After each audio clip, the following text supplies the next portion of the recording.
Chapter 1125 क्या सोचा था क्या निकला। इसके स्पॉयलर्स तो बहुत ज्यादा खतरनाक आए हैं। इतना कुछ एक चैप्टर में होने वाला ये तो मैंने सोचा भी नहीं था। मैं तो इसे एक रेगुलर चैप्टर सोच रहा था, बट इसमें 3 अनएक्सपेक्टेड इवेंट हुए हैं और सैटर्न भी मार दिया गया है। हमें इसमें ईमू की पावर्स देखने को मिलने वाली हैं। वो बस घुटनों पे आने के लिए नहीं बनी है, वो पेलना भी जानती है। इससे पहले हम वीडियो में आगे बढ़े, चैनल को सब्सक्राइब कर दो ऐसे ही और वीडियोस देखने के लिए। तो अब स्टार्ट करते हैं चैप्टर के स्पॉयलर्स को।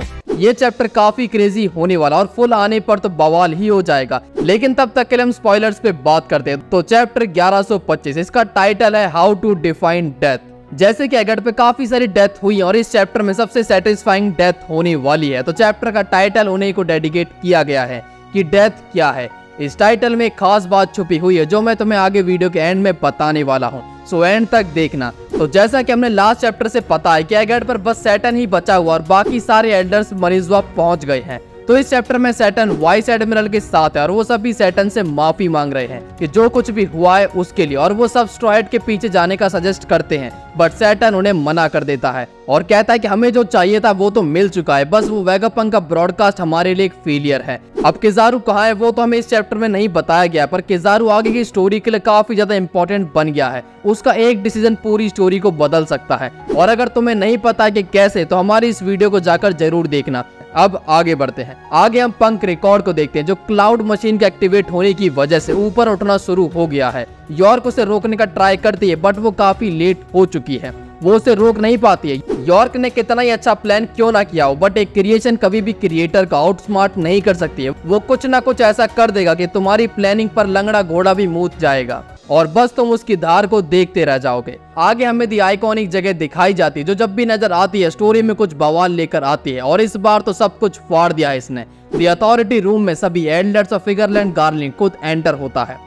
गार्लिंग को यहाँ पर न्यू गोरोस यानी वन ऑफ द 5 एल्डर्स की तरह अपॉइंट किया गया है, वो भी सैटर्न की जगह पर। The warrior god of science and defence फिगरलैंड गार्लिंग। अब एगट पर जो कुछ भी हुआ, दुनिया को इतना कुछ पता चल गया, उस सब में गलती तो सैटर्न की ही थी। ये सारा प्लान सैटर्न का ही था, एगट पर जाना, बुड्ढे वेगापंक को पेलना और उसकी सारी अकम्पलिशमेंट को हड़प लेना। तो लाडले, तुमने बीज बोया है तो फल तो तुम्हें ही मिलेगा। तो ईमू इस सारे इवेंट का रिवॉर्ड अपने प्यारे सैटर्न को देती है। सैटर्न यहाँ पर शांति से खड़ा हुआ, उसे भी पता है कि उसके साथ क्या होने वाला है। उसकी बॉडी में से ब्लैक फ्लेम्स निकलती हैं और वो ईमू से रैम की भीख मांगता है, पर अब क्या फायदा, वो बहुत लेट हो चुका है। उसकी बॉडी धीरे धीरे ओल्ड होने लगती है और वो एक्सप्लोड हो जाती है, बस उसकी हड्डियां बच जाती है। यानी जिसने उसे ये सारी पावर्स दी थी, जिसके साथ वो स्लेव्स पर हुक्म चला रहा था, सभी को कीड़ा मान रहा था, उसी ने उससे आज ये सब छीन लिया। जिस पावर की वजह से वो आज तक सेम एज का था, उस पर इतनी तगड़ी रीजनरेशन एबिलिटी थी, वो एक पल में हवा हो गई, और जो बच गया वो था हड्डियों का गुरूर। ये सब कुछ सुनने से ज्यादा देखने में मजा आएगा जब हमें चैप्टर में इस दल्ले के चितड़े उड़ते हुए नजर आएंगे।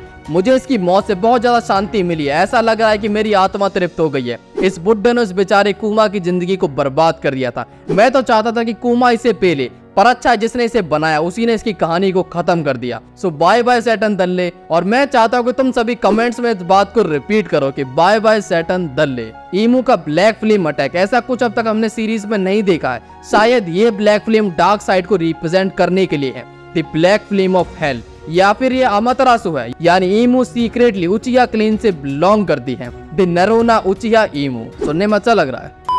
तो सैटर्न के अस्ते गटर में बहाने के बाद हम वापस से फ्लोटिंग पंक रिकॉर्ड को देखते हैं, जहाँ पर हमें एक नया वेगापंक दिखाया जाता है जिसके पास एडिशन, साका, पाइथागोरस और एटलस का दिमाग है, यानी एक बॉडी के अंदर 4 दिमाग है। वेगापंक ने सच में वो अचीव किया जो एक गॉड करता है। उसने क्रिएशंस करी है, चीजों को लाइफ दी, और पंक रिकॉर्ड के थ्रू उसने इमॉर्टैलिटी पाई है। यही है title how to define death. Death humans के लिए है, साइंस के लिए नहीं। वेगापंक मरने के बाद भी नहीं मरा, उसने खुद को एक बॉडी से हटाकर एक नई सेल्फ दिया है। कर लो कितना खत्म कर पाओगे, किसी न किसी फॉर्म में वापस एप्पलमैन जिंदा रहेगा, फिर चाहे वो शाका हो, पाइथागोरस, लिलिथ या फिर यॉर्क क्यों ना हो। इसीलिए लिलिथ ने भी स्ट्रॉयड से वेगापंक के मरने के बाद ये कहा था कि ये तुम्हारे लिए डेथ है, उसके लिए नहीं। ये लोग आज भी उसके लिए जिंदा हैं, उसके लिए डेथ क्या होती है उसे मतलब ही नहीं पता है। इसके आगे हम रेवोल्यूशनरी आर्मी को देखते हैं, जहाँ पर क्वाला वेगापंक के कंप्लीट मैसेज को समराइज कर रही है, और इस मैसेज को सुनने के बाद ड्रैगन कहता है कि अब हमें इसको जल्दी खत्म करना होगा। अब जंग शुरू हो चुकी है सारे सेफ प्लेसेस को सिक्योर करने के लिए, अब मैसिव वॉर स्टार्ट होने वाली है।